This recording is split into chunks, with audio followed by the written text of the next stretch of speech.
मैं कुंदन हूँ दैनिक जागरण से। मेरा एक सवाल है कि चिराग पासवान को लेकर भाई ये संशय खत्म हो चुका वो एनडीए में हो, एनडीए के लिए इतना महत्वपूर्ण कैसे है चिराग?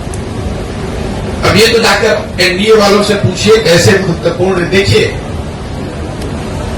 जिस भाजपा को आप लोग इतना ताकतवर समझते हैं, ये देश मान रहा है, अमित शाह, मोदी वगैरह, अगर आप इनको गहराई से, करीब से अगर देखना, जानना, समझना चाहेंगे तो आपको पता चलेगा कि जहां पर इनके खिलाफ लोग या राजनीतिक दल खड़े होकर मजबूती से चुनाव लड़े और इनको हरा दिया, वहां पर कभी इनकी हिम्मत नहीं हुई फिर से खड़ा होकर चुनाव लड़ने की। तो बिहार वो भूमि है जब 2015 में अमित शाह और मोदी अपने सारे प्रयास के बावजूद उनको सफलता नहीं मिली।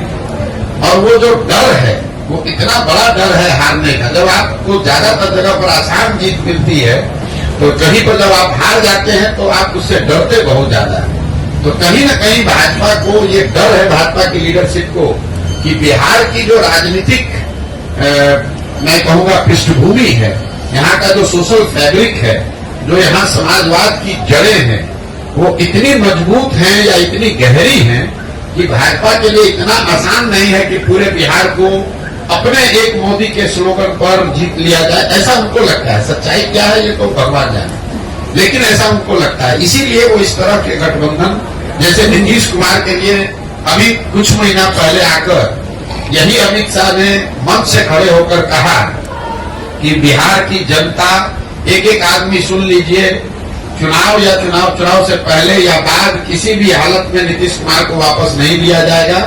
इनके लिए भाजपा के दरवाजे हमेशा के लिए बंद। वही अमित शाह जो इतनी बड़ी बड़ी बात बोलते हैं, ये लोग दावा करते हैं हम 400 सीट जीतेंगे। नीतीश कुमार जैसा आदमी जो कि बिहार में रहने वाला साधारण राजनीतिक समझ रखने वाला आदमी भी जानता है कि नीतीश कुमार के राजनीतिक वजूद बिहार में अब कोई बहुत मजबूत नहीं है। ये उनके राजनीति का अंतिम दौर है। लेकिन अगर वो भी वापस आ रहे हैं तो भाजपा को उसको मानने, स्वीकार करने में कोई दिक्कत नहीं है। तो ये इसकी वजह यह है कि बिहार की राजनीतिक भूमि को भाजपा इतना आसान मानती नहीं है। चाहे वो चिराग हो, उपेंद्र कुशवाहा हो, मांझी हो, नीतीश हो, चाहते हैं कि जितने लोगों को साथ में रखे ताकि ये खतरा ना हो कि कहीं 40 में 2-4-5 सीट का नुकसान हो जाए। और दूसरा, ये बिहार के लोगों का दुर्भाग्य रहा है कि ये 40 सीट जो है, इसके लालच ने बिहार को बर्बाद कर दिया। विश्व के स्तर पर अफ्रीका के बारे में बात कही जाती है कि अफ्रीका के जिन देशों में बहुत ज्यादा खनिज है, वहां पर सबसे ज्यादा गरीबी है।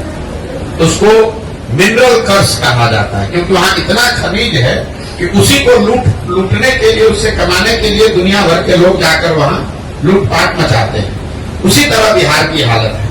बिहार से 40 सांसद जीत कर जाता रहे, उसके लिए राष्ट्रीय दल, पहले कांग्रेस और अब भाजपा, ये कुछ भी करने को तैयार है। आपने देखा कांग्रेस का जब शासन था, इसी कांग्रेस ने बिहार को लालू जी के हवाले करके छोड़ दिया। उनको ऐसा नहीं कि मालूम नहीं है कि बिहार में कितना बड़ा जंगल राज लालू जी के टाइम में था।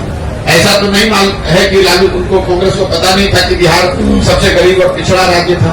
मनमोहन सिंह जी इतने बड़े इकोनॉमिस्ट थे, उनको ये पता नहीं था कि बिहार में कितनी परेशानी बदहाली है।